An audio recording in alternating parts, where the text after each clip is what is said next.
Damag eh. Nagit magkaka ano na. Stoplight na.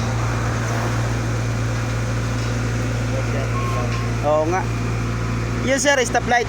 Ano yung stoplight dyan sir? Ito tapos. Ito pong nakikita niyo pong kulay ito. Okay. Kulay gray. Pag-alala, poste pa lang po yan, lalagyan mo po yan. Oo. Ilaw pa lang, wala pa yung wiring. Oo. Maganda yan kasi marami ditong na-aksidente eh.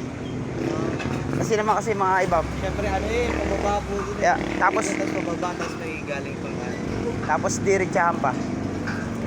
Ayan, good morning po mga idol. Ayan, so ngayong araw po nilalagay na po yung poste para po dito sa ano traffic light ng ating Barangay Rizal dito sa crossing. So going to Dait and then going din po ito ng Kapalonga mga idol. Ito po yung diversion Maharlika at ito na po yung Maharlika Highway. So ito naman po yung papuntang Kapalonga mga idol.